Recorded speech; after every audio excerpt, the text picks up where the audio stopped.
আসসালামু আলাইকুম। আমি কামরুন নাহার ম্যাডাম বলছি, সহকারী অধ্যাপক, জীববিজ্ঞান বিভাগ, greenfield school and college, Mirpur, Dhaka.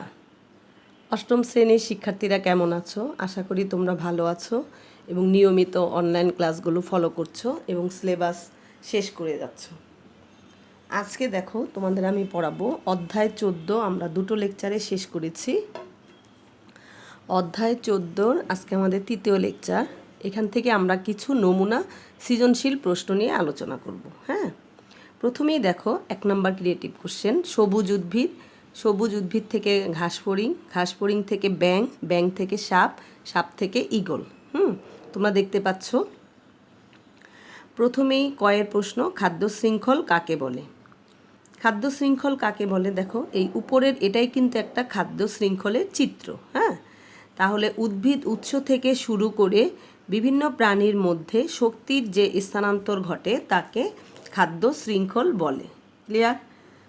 উদ্ভিদ উৎস থেকে শুরু করে কি দিয়ে যাচ্ছে? বিভিন্ন প্রাণীর মধ্যে দিয়ে শক্তির যে স্থানান্তর ঘটে তাকেই আমরা কি বলছি? খাদ্য শৃঙ্খল। ক্ষয়ে দেখো, সুন্দরবনের উদ্ভিদের মূল খাড়াভাবে মাটির উপরে উঠে আসে কেন? ঠিক আছে, সুন্দরবন হচ্ছে একটা ম্যানগ্রোভ বন। গত বছরের 19 সালের প্রশ্নে তোমাদের চলে এসছে সুন্দরবনের বাস্তুতন্ত্র বর্ণনা করো। হ্যাঁ, এই জন্য আমাদের এই প্রশ্নটা এবার একটু লেস ইম্পর্ট্যান্ট, কিন্তু সরাসরি এই প্রশ্নটা বাদ দিয়ে অন্যান্য প্রশ্ন কিন্তু আমাদের ইম্পর্ট্যান্ট। হ্যাঁ, দেখো, সুন্দরবনের উদ্ভিদের মূল খাড়াভাবে মাটির উপরে উঠে আসে কেন? সুন্দরবনের মাটি কি বেশ কর্দমাক্ত, এর ভেতর দিয়ে সহজেই বাতাস চলাচল করতে পারে না। তার আগে একটু লিখে নিও সুন্দরবন কোথায় অবস্থিত।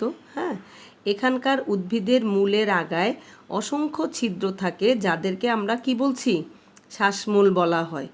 এ মূলের মাধ্যমে উদ্ভিদ শ্বসনের জন্য বাতাস থেকে সরাসরি অক্সিজেন গ্রহণ করে। তাই এ বনের উদ্ভিদের মূল মাটির নিচে না গিয়ে খাড়াভাবে মাটির উপরে উঠে আসে। হ্যাঁ, খাড়াভাবে মাটির উপরে উঠে আসে। এটাই হলো, এই জন্যই হচ্ছে মূল খাড়াভাবে মাটির উপরে উঠে আসে। হ্যাঁ, এরপরে দেখো গয়ের প্রশ্ন, উদ্দীপকের চিত্রটির বর্ণনা দাও। আগেই বলেছিলাম উদ্দীপকের চিত্র হলো একটি খাদ্য শৃঙ্খল। হ্যাঁ, যেখানে সবুজ উদ্ভিদ থেকে শুরু করে কোন পর্যন্ত গিয়ে শেষ হয়েছে? ঈগল পর্যন্ত ধীরে ধীরে শক্তির প্রবাহ চলে। ক্লিয়ার? তাহলে উদ্দীপকের চিত্রটি হচ্ছে একটি খাদ্য শৃঙ্খল, যেখানে সবুজ উদ্ভিদ থেকে শুরু করে ঈগল পর্যন্ত ধীরে ধীরে শক্তির প্রবাহ চলে। জীবজগতে সকল শক্তির উৎস কি? সূর্য। হ্যাঁ, সবুজ উদ্ভিদের দ্বারা সৌরশক্তি হতে প্রাপ্ত রাসায়নিক শক্তি বিভিন্ন প্রাণীতে খাদ্য শৃঙ্খলের মাধ্যমে স্থানান্তরিত হয়। ঠিক আছে, প্রথম স্তরের খাদ্য ঘাসফড়িং। ঠিক আছে, কারণ ঘাসফড়িং খাচ্ছে সবুজ উদ্ভিদকে, তাহলে প্রথম স্তরের খাদ্য ঘাসফড়িং সবুজ উদ্ভিদ খাওয়ার মাধ্যমে রাসায়নিক শক্তি সঞ্চয় করে। ক্লিয়ার? এই সময় ঘাসফড়িং শ্বসন প্রক্রিয়ায় কিছু পরিমাণ শক্তি কি করে দেয়? বিনষ্ট করে দেয়। হ্যাঁ, এভাবে খাদ্য শৃঙ্খলটিতে ঘাসফড়িং থেকে দ্বিতীয় স্তরের খাদ্যকে ব্যাং। ঠিক আছে, দ্বিতীয় স্তরের খাদ্য ব্যাং থেকে তৃতীয় স্তরের খাদ্য হচ্ছে তোমার সাপ। এখানে সাপে, এবং সাপ থেকে সর্বোচ্চ স্তরের খাদ্য ঈগলে কি হতে থাকে? শক্তি প্রবাহিত হতে থাকে। ঠিক আছে, এই সময় প্রতিটি ধাপে শক্তি হ্রাস পেতে থাকে। হ্যাঁ, তোমরা এটা লিখে দিও যে প্রত্যেক ধাপে শক্তি হ্রাস পায় প্রায় 80 থেকে 90%। হ্যাঁ, একটা স্টেজ থেকে আরেকটা স্টেজে যখন যায় তখন 80 থেকে 90% পর্যন্ত শক্তি হ্রাস পেতে থাকে। এভাবে খাদ্য শৃঙ্খলটিতে কি চলে? শক্তি প্রবাহ চলে। ঠিক আছে, এটাই হচ্ছে খাদ্য শৃঙ্খল। এরকম করে শক্তি প্রবাহ চলতে থাকে। এরপরে দেখো ঘয়ের প্রশ্ন, উদ্দীপকে উল্লেখিত ক্ষেত্রে শক্তি প্রবাহ একমুখী হলেও পুষ্টি প্রবাহ চক্রাকার। দেখো, অ্যারোগুলো কিন্তু একদিকে দিয়েছি। দেখো, শক্তি প্রবাহ একমুখী হলেও, ঠিক আছে, পুষ্টি প্রবাহ চক্রাকার। দেখো, উদ্দীপকের খাদ্য শৃঙ্খলগুলো থেকে বোঝা যায় উৎপাদক অর্থাৎ সবুজ উদ্ভিদ প্রাথমিক খাদ্য উৎপাদক, তাই না? সবুজ উদ্ভিদ হচ্ছে প্রাথমিক।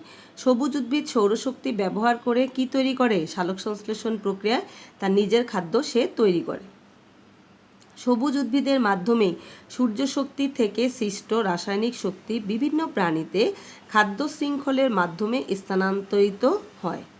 উৎপাদক থেকে আরম্ভ করে সর্বোচ্চ খাদক পর্যন্ত, ঠিক আছে, উৎপাদক থেকে শুরু করে সর্বোচ্চ খাদক পর্যন্ত শক্তি রূপান্তরের সময় প্রতিটি ধাপে শক্তি হ্রাস পেতে থাকে।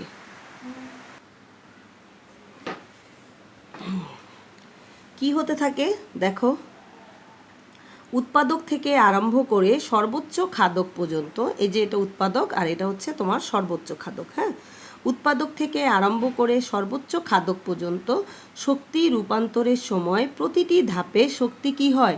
হ্রাস পেতে থাকে। একটু আগে আমি বলেছি প্রায় 80 থেকে 90% শক্তি কি হয়? অপচয় হয়। হ্যাঁ, 80 থেকে 90% শক্তি কমে যায়। অর্থাৎ উৎপাদক থেকে শক্তি যায় প্রথম স্তরের প্রাণীর দেহে, সেখান থেকে দ্বিতীয় স্তরের খাদক, এবং দ্বিতীয় স্তরের খাদক থেকে যায় তৃতীয় স্তরের খাদক, এবং এভাবে যায় সর্বোচ্চ স্তরের খাদক পর্যন্ত। এভাবেই শক্তি প্রবাহ চলতে থাকে। প্রতি স্তরে শক্তি হ্রাস পেলেও, ঠিক আছে, বিয়োজক যখন বিভিন্ন মৃত জীবে বর্জ্য পদার্থ বিক্রিয়া ঘটায় তখন অজৈব পুষ্টিদ্রব্য কি হয়? পরিবেশে মুক্ত হয়ে পুষ্টি ভাণ্ডারে জমা হয়। ঠিক আছে, সমস্ত এই যে সবুজ উদ্ভিদ, ঘাসফড়িং, ব্যাঙ, সাপ সবাই কি হবে? মারা যাবে। মারা গেলে এর উপরে কে কাজ করবে? তোমার বিয়োজক। বিয়োজক কারা? একটু মনে করো, ব্যাকটেরিয়া এবং ছত্রাক। ঠিক আছে, বিভিন্ন মৃত জীবে বর্জ্য পদার্থ বিক্রিয়া ঘটায় তখন অজৈব পুষ্টিদ্রব্য পরিবেশে মুক্ত হয়ে পুষ্টি ভাণ্ডারে আবার কি হয়? ফিরে আসে। তারপরে সেটা আবার সবুজ উদ্ভিদ কাজে লাগায়। হ্যাঁ, এই যে ফিরিয়ে আসলো সেটা আবার কে কাজে লাগাবে? সবুজ উদ্ভিদ। এ থেকে বোঝা যায় বাস্তুতন্ত্রে শক্তি প্রবাহটা একমুখী, কিন্তু পুষ্টিদ্রব্য প্রবাহ একমুখী নয়, বরং এটা চক্রাকারে প্রবাহিত হয়। ঠিক আছে, শক্তি প্রবাহ একমুখী কিন্তু পুষ্টি প্রবাহ চক্রাকারে প্রবাহিত হয়। ক্লিয়ার? আচ্ছা, এবার যাও দ্বিতীয় ক্রিয়েটিভ কোশ্চেনে। দেখো, এখানে আমি একটা পুকুরের বাস্তুতন্ত্রের ছবি এঁকেছি, দেখতেই পাচ্ছ। ঠিক আছে, সূর্যালোক এরকম ছড়িয়ে পড়ছে। আচ্ছা, এখানে চিত্রটা হচ্ছে পুকুরের বাস্তুসংস্থানের চিত্র। হ্যাঁ, কয়ের প্রশ্ন দিয়েছি, দেখো, খাদক কাকে বলে? খাদক কাকে বলে? যেসব প্রাণী উদ্ভিদ থেকে পাওয়া জৈব পদার্থ খাদ্য হিসাবে ব্যবহার করে বা অন্য কোনো প্রাণী খেয়ে জীবন ধারণ করে তারাই কি? খাদক। ঠিক আছে, যেসব প্রাণী উদ্ভিদ থেকে পাওয়া জৈব পদার্থ খাদ্য হিসাবে ব্যবহার করে বা অন্য কোনো প্রাণী খেয়ে জীবন ধারণ করে তারাই হচ্ছে খাদক। এরপরে দেখো, ব্যাকটেরিয়াকে বিয়োজক বলার কারণ ব্যাখ্যা করো। একটু আগেই আমরা ওই প্রশ্নটা বলেছিলাম, বিয়োজক হচ্ছে ব্যাকটেরিয়া এবং ছত্রাক। হ্যাঁ, ব্যাকটেরিয়া এক ধরনের বিয়োজক, কারণ ব্যাকটেরিয়া মৃত জীবদেহের ওপর ক্রিয়া করে পচন ঘটায়। এই সময় মৃত জীবদেহে রাসায়নিক বিক্রিয়া ঘটে, ফলে মৃতদেহ ক্রমশ বিয়োজিত হয়ে নানা রকম জৈব ও অজৈব পদার্থে পরিণত হয়। এসব দ্রব্যের কিছুটা কি হয়? ছত্রাক খাদ্য হিসাবে ব্যবহার করে, বাকি অংশ পরিবেশের মাটি ও বায়ুতে জমা হয়, যা বাস্তুতন্ত্রের উৎপাদক পুনরায় ব্যবহার করে। ঠিক আছে, এরপরে দেখো গয়ের প্রশ্ন, উদ্দীপকে পি উপাদানটি হ্রাস বৃদ্ধির ফলে বাস্তুতন্ত্রে কিরূপ প্রভাব পড়বে? ব্যাখ্যা করো। পি উপাদানটি, দেখো, পি উপাদানটি আমি এখানে ইন্ডিকেট করেছি। ভাসমান উৎপাদক, জলজ কীটপতঙ্গ, তারপরে হচ্ছে ছোট মাছ, তারপরে ঝিনুক, শামুক প্রভৃতি প্রথম স্তরের খাদক। তার মানে হচ্ছে পি হচ্ছে তোমার প্রথম স্তরের খাদক। হ্যাঁ, এখানে জিওপ্লাঙ্কটনও থাকবে, ছোট মাছও থাকবে, শামুক, ঝিনুক প্রভৃতিও থাকবে। হ্যাঁ, আচ্ছা, দেখো, বড় মাছ হলো দ্বিতীয় স্তরের খাদক, এবং কচ্ছপ, ব্যাঙ, তারপরে হচ্ছে বক ইত্যাদি তৃতীয় স্তরের খাদক। এখানে ক্ষুদ্র উদ্ভিদ কীটপতঙ্গ বেড়ে গেলে বড় মাছ কি হবে? বৃদ্ধি পাবে, কারণ সে অনেক খাওয়া পাবে, খেয়ে খেয়ে তার কি করবে? বৃদ্ধি ঘটাবে, কারণ বড় মাছগুলো খেয়ে বেঁচে থাকবে। ঠিক আছে, আবার বড় মাছের সংখ্যা বৃদ্ধি পেল। ঠিক আছে, বড় মাছের সংখ্যা বৃদ্ধি পেলে কচ্ছপ, বক, ব্যাঙও বৃদ্ধি পাবে, কেননা বড় মাছ এদের খাদ্য। ঠিক আছে, কিন্তু কচ্ছপ, ব্যাঙ বৃদ্ধি পেলেও বড় মাছের সংখ্যা কি হবে? কমতে থাকবে, কারণ খাদ্যের অভাব পড়বে। একইভাবে বড় মাছের সংখ্যা বৃদ্ধি পেলে ভাসমান ক্ষুদ্র উদ্ভিদ কীটপতঙ্গ কি হবে? কমে যাবে। এভাবে পুকুরের উৎপাদক, প্রথম স্তরের খাদক, দ্বিতীয় স্তরের খাদক ও তৃতীয় স্তরের খাদকদের হ্রাস বৃদ্ধির ফলে পুকুরের ভারসাম্য রক্ষা হয়। একটা জিনিস তোমাদের পড়িয়েছিলাম যে পরিবেশে কোনো একটা জিনিস একদিকে বাড়লে আরেক দিকে আবার সেটা কি হয়? কমে যায়। তোমরা দেখেছিলে। এরপরে দেখো ঘয়ের প্রশ্ন, চিত্র এক্স এর উপাদানগুলো ব্যবহার করে শক্তি প্রবাহ চিত্রসহ বিশ্লেষণ করো। এক্স এর উপাদানগুলো মানে সম্পূর্ণ বাস্তুতন্ত্রের উপাদান। উদ্দীপকে এক্স চিত্রে একটি ছোট পুকুরের বাস্তুসংস্থান দেখানো হয়েছে, হ্যাঁ, যেখানে ভাসমান ক্ষুদ্র উদ্ভিদ, ছোট মাছ, মাঝারি মাছ, তারপরে দেখো আমি এখানে এঁকেছি বড় মাছ, মাঝারি মাছ, ছোট মাছ, হ্যাঁ, এইগুলো এখানে আছে। হ্যাঁ, ভাসমান ক্ষুদ্র উদ্ভিদ সূর্যের শক্তিকে ব্যবহার করে সালোক সংশ্লেষণ প্রক্রিয়ায় শক্তি উৎপাদন করে। ছোট মাছ এই উদ্ভিদকে কি করে? ভক্ষণ করে শক্তি সঞ্চয় করে। আবার মাঝারি মাছ নিজেদের জীবনধারণের জন্য ছোট মাছকে কি করে? ভক্ষণ করে, তাই না? বড় মাছ আবার এসব মাঝারি মাছকে ভক্ষণ করে। এভাবে দেখা যাচ্ছে সূর্য হতে উদ্ভিদ, তারপরে ছোট মাছ, মাঝারি মাছ, মাছ হয়ে বড় মাছে শক্তি সঞ্চারিত হয়। ঠিক আছে, তুমি এইভাবে দেখাতে পারো। যদি আমরা চিত্রটা আঁকি, প্রথমেই তোমার হচ্ছে সূর্য। ঠিক আছে, সূর্য থেকে আমার কি? ভাসমান ক্ষুদ্র উদ্ভিদ, কারণ পুকুরে অনেক ভাসমান ক্ষুদ্র উদ্ভিদ থাকে। হ্যাঁ, সূর্য থেকে ভাসমান ক্ষুদ্র উদ্ভিদ, তারপরে তোমার পুকুরে আছে ছোট মাছ,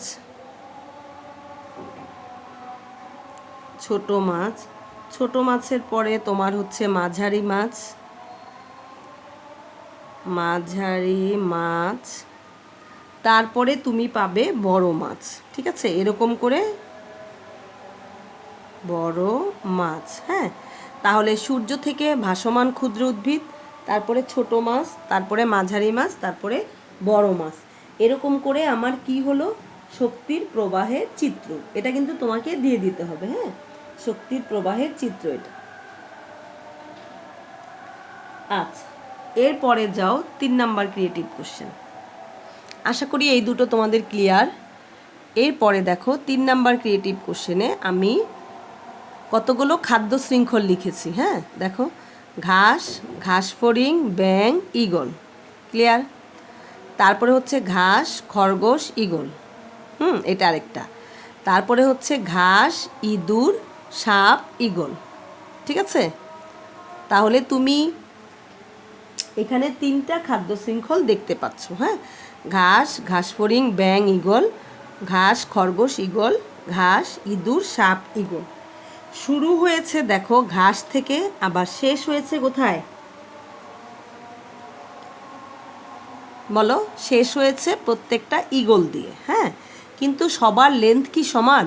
না, আবার খাদকও আমার এখানে ডিফারেন্ট। হ্যাঁ, একটু খেয়াল করো যে এই জিনিসগুলো এখানে ব্যতিক্রম আছে। ঠিক আছে, প্রথম প্রশ্ন দেখো, জুওপ্লাঙ্কটন কাকে বলে?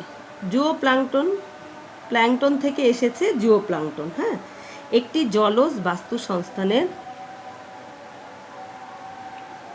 ভাসমান ক্ষুদ্র ক্ষুদ্র আণুবীক্ষণিক প্রাণীকে জুওপ্লাঙ্কটন বলে। ঠিক আছে, একটি জলজ বাস্তুসংস্থানের ভাসমান ক্ষুদ্র ক্ষুদ্র আণুবীক্ষণিক প্রাণীকে জুওপ্লাঙ্কটন বলে। এরপরে যাও, আর ভাসমান ক্ষুদ্র ক্ষুদ্র উদ্ভিদকে বলা হয় ফাইটোপ্লাঙ্কটন। ঠিক আছে, জুওপ্লাঙ্কটন হলো প্রাণী, ফাইটোপ্লাঙ্কটন হলো উদ্ভিদ, দুটোই তোমাদের জন্য ইম্পর্টেন্ট। আর টোটাল জীবদের বলে প্লাঙ্কটন। ঠিক আছে, যে কোনো একটাই থাকতে পারে। এরপরে দেখো, মানুষ কোন স্তরের খাদক ব্যাখ্যা করো। মানুষ কোন স্তরের খাদক আমরা পড়েছিলাম। মানুষ যখন শাক দিয়ে ভাত খায় তখন সে প্রথম স্তরের খাদক, যখন সে গরু ছাগলের মাংস দিয়ে ভাত খায়, ঠিক আছে, তখন সে দ্বিতীয় স্তরের খাদক। এরকম আমরা ভ্যারিয়েশনটা পড়েছিলাম, তাই না? তখন আমি বলেছিলাম যে মানুষ হচ্ছে সর্বভূক প্রাণী। মানুষ হচ্ছে সব খায়, সর্বভূক প্রাণী। দেখো, মানুষ সর্বভূক প্রাণী। কোনো কোনো প্রাণী একাধিক স্তরের খাবার খায়, তাদেরকে আমরা কি বলি? সর্বভূক বলি। মানুষ যখন ডাল ভাত ইত্যাদি খায় তখন এরা প্রথম স্তরের খাদক। আবার যখন মাছ মাংস খায় তখন মানুষ দ্বিতীয় ও তৃতীয় স্তরের খাদক, তাই না? তাই মানুষ হলো কি? সর্বভূক। হ্যাঁ, মানুষকে বলা হয় সর্বভূক প্রাণী। আচ্ছা, এরপরে দেখো 3 নম্বর প্রশ্নে, উদ্দীপকে খাদ্য শৃঙ্খলগুলোর সাহায্যে খাদ্যজাল তৈরি করো। দেখো, উদ্দীপকে আমার স্থলজ বাস্তুতন্ত্র, এখানে কিন্তু কোনো জলজ বাস্তুতন্ত্রের খাদ্য শৃঙ্খল আমি লিখিনি। হ্যাঁ, উদ্দীপকে স্থলজ বাস্তুতন্ত্রের 3টি খাদ্য শিকল দেওয়া আছে, 1 2 3। খাদ্য শিকলগুলো কি হবে? যেহেতু তোমাকে কি করতে বলছে? একটা খাদ্যজাল তৈরি করতে বলেছে। হ্যাঁ, খাদ্য শিকলগুলো দিয়ে খাদ্যজাল। তোমরা অলরেডি জানো যে একটি পরিবেশে কয়টি খাদ্যজাল থাকে? একটি। এবং সেই খাদ্যজালে অসংখ্য খাদ্য শৃঙ্খল থাকতে পারে, একের অধিক। এখানে 3টা দেওয়া আছে। হ্যাঁ, দেখো, তাহলে আমরা আঁকি। প্রথমেই হলো ঘাস, কারণ সবার শুরু ঘাস দিয়েই। প্রথমটা আগে লিখে নাও। ঘাস থেকে কি? ঘাস ফড়িং, ঘাস ফড়িং। তারপরে হচ্ছে ব্যাং, ঘাস ফড়িংয়ের পরে ব্যাং। তারপরে হচ্ছে তোমার ঈগল। হ্যাঁ, একটা আমার লেখা হয়ে গেল। তারপরে আরেকটা কি দেখো, ঘাস থেকে খরগোশ, খরগোশ থেকে ঈগল। হ্যাঁ, তাহলে ঘাস থেকে চলে যাও, খরগোশ, খরগোশ, খরগোশ থেকে আমার কি হলো? ঈগল। তাহলে আমার 2টো হয়ে গেল। ঠিক আছে, 3 নাম্বারটা কি? ঘাস থেকে ইঁদুর, ঘাস থেকে তোমার হচ্ছে ইঁদুর, ইঁদুর থেকে তোমার হচ্ছে সাপ, ইঁদুর থেকে সাপ, সাপ থেকে ঈগল। দেখো, সবার শুরু ঘাস থেকে আর সবার শেষ কোথায়? ঈগলে। ঠিক আছে, তাইলে এটা হলো একটা খাদ্যজাল। লিখে দাও, চিত্র খাদ্য জাল। কারণ তুমি কি জানো? একটি পরিবেশে একটি খাদ্যজাল থাকে। হ্যাঁ, তাহলে এটা আমি পেয়ে যাচ্ছি। ঠিক আছে, তুমি উপরেও নিতে পারো, নিচেও নিতে পারো। ইঁদুর ঘাস উপরে দিলে যে কেটে দেবে তা না। হ্যাঁ, কিন্তু সবগুলো যেন অ্যারো চিহ্নগুলো যেন ঠিক থাকে সেদিকে একটু খেয়াল করো। হ্যাঁ, কারণ এখানে কয়টা খাদ্য শিকল আছে বা শৃঙ্খল? 1 2 3। হ্যাঁ, ইংরেজিতে একে বলে ফুড চেইন। ঠিক আছে, আর বাংলায় খাদ্য শিকলও বলতে পারো, খাদ্য শৃঙ্খলও বলতে পারো। হ্যাঁ, তাহলে 3টা খাদ্য শৃঙ্খল মিলে তৈরি হলো একটি খাদ্য জাল। এরপরে ঘয়ের প্রশ্ন লেখো, উদ্দীপকের আলোকে বাস্তু সংস্থানে পুষ্টিদ্রব্য প্রবাহ এবং শক্তি প্রবাহ বিশ্লেষণ করো। এখান থেকে একটু ধারণা পেতে পারো, কারণ আমরা একটু আগেই পড়েছি। উদ্দীপকের আলোকে বাস্তু সংস্থানে পুষ্টি প্রবাহ এবং শক্তি প্রবাহ বিশ্লেষণ করো। দেখো, উদ্দীপকের খাদ্য শৃঙ্খলগুলো থেকে দেখা যায় উৎপাদক অর্থাৎ সবুজ উদ্ভিদ প্রাথমিক খাদ্য। হ্যাঁ, ঘাস প্রাথমিক খাদ্য উৎপাদক। সবুজ উদ্ভিদ সৌরশক্তি ব্যবহার করে শক্তি উৎপাদন করছে। সবুজ উদ্ভিদের মাধ্যমেই সূর্য শক্তি থেকে সৃষ্ট রাসায়নিক শক্তি বিভিন্ন প্রাণীতে খাদ্য শৃঙ্খলের মাধ্যমে কি হয়? স্থানান্তরিত হয়। ঠিক আছে, উৎপাদক থেকে আরম্ভ করে, এই যে আমার উৎপাদক ঘাস, সর্বোচ্চ খাদক পর্যন্ত শক্তি রূপান্তরের সময় প্রতিটি ধাপে শক্তি হ্রাস পেতে থাকে। এখানে শক্তি হ্রাস পাবে, এখানে শক্তি হ্রাস পাবে, তারপরে এখানে আসবে। হ্যাঁ, অর্থাৎ উৎপাদক থেকে শক্তি যায় প্রথম স্তরের প্রাণীর দেহে। ক্লিয়ার? ঘাস ফড়িং, খরগোশ, ইঁদুর। যেখান থেকে দ্বিতীয় স্তরের খাদক এবং দ্বিতীয় স্তরের খাদক থেকে যায় সর্বোচ্চ স্তরের খাদক পর্যন্ত। এভাবেই শক্তি প্রবাহ চলতে থাকে। প্রতি স্তরে শক্তি হ্রাস পেলেও বিয়োজক যখন বিভিন্ন মৃত জীবে বর্জ্য পদার্থ বিক্রিয়া ঘটায় মরে যাওয়ার পর, তখন অজৈব পুষ্টিদ্রব্য পরিবেশে যুক্ত হয়ে আবার কোথায় জমা হচ্ছে? পুষ্টি ভাণ্ডারে জমা হচ্ছে। ক্লিয়ার? এটি আবার সবুজ উদ্ভিদ কাজে লাগায়। এ থেকে বোঝা যায় বাস্তুসংস্থানের শক্তি প্রবাহ একমুখী, কিন্তু পুষ্টিদ্রব্য প্রবাহ একমুখী নয়, বরং এটা চক্রাকারে প্রবাহিত হয়। দেখো, 1-এর ঘ আর 3-এর ঘ সেম ক্যাটাগরির প্রশ্ন, কিন্তু আমার প্রশ্নটা ভিন্ন। প্রশ্নটা ভিন্ন, উত্তর হচ্ছে সেম ক্যাটাগরি। এটা হচ্ছে খাদ্য শৃঙ্খল দিয়ে, অনেকগুলো খাদ্য শৃঙ্খল দিয়ে তারপরে বলবে, আর ওটা হচ্ছে একটা খাদ্য শৃঙ্খল দিয়েছিল। আচ্ছা, মানে কথা একই আসবে ঘুরিয়ে পেঁচিয়ে। ঠিক আছে? আচ্ছা, তোমরা ভালো থেকো। আল্লাহ হাফেজ।